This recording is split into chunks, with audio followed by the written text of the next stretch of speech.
So why does kindness in the workplace matter, right? We've talked a little bit about places you love shopping at, places you love going to frequent for businesses, but really, why does kindness in the workplace matter?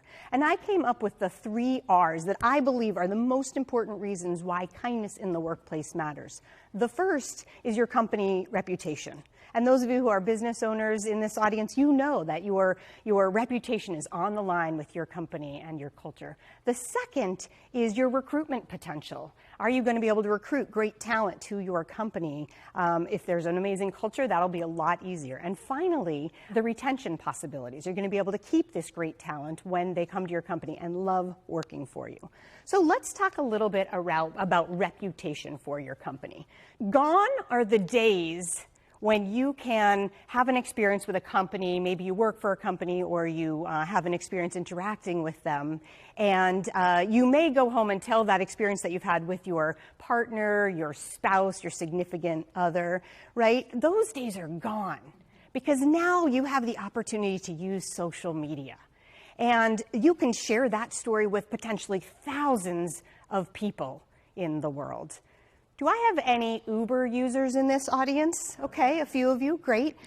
So back in the summer of 2017, some of you may have heard this story.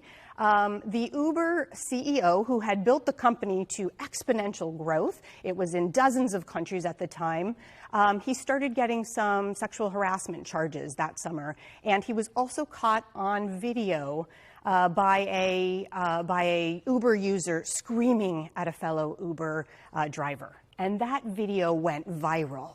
When that video went viral, the board of directors of Uber knew that they had a problem on their hands. While the CEO had taken their company to great heights, they did not believe he was the correct leadership to move the company forward, and they asked him to resign.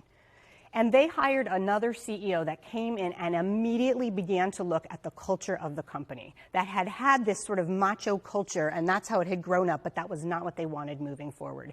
And this new CEO came in and immediately began implementing cultural norms, one of which is, we do the right thing, period.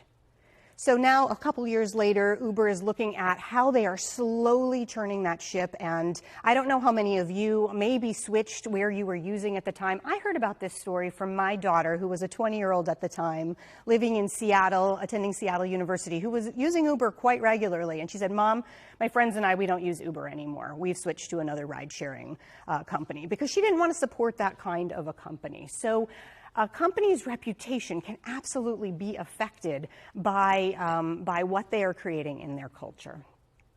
I want to share a second story about reputation. Similar time frame, July of 2017, this story came out. The company is called Olark. It is a technology company based in Michigan, and they had an employee, Madeline Parker, and she was struggling with some mental health issues. And she wrote an email to her CEO, and she said, "Would it be okay if I take a couple of sick days to use for my mental health? I hope by Monday I'll be feeling great." Now, I don't know if you've ever worked for a company, perhaps where you might have asked that same question, what the response might have been. I've heard in my audiences everything from pack your bags and leave to take as much time as you need.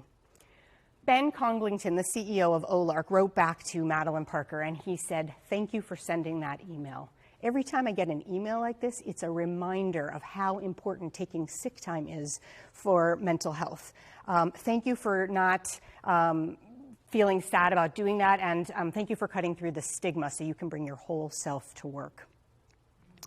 Madeline Parker was so touched by that reply, she said, "Can I tweet this?" She took a picture of the comment that Ben Conglington had sent to her, the CEO, and she put it on Twitter. It garnered 500 individual comments, 16,000 retweets, and 44,000 favorites. And Ben Conglington began to get asked to do media and television to talk about why he had made this decision. And when he got on those interviews, he said, 1 in 6 Americans is struggling with a mental health issue. This cannot be a stigma. This has to be something we look at as companies in our culture. Does your reputation of your company make a difference in how you treat those whole people, the kindness that you exude, the culture that you're creating? Absolutely, it does.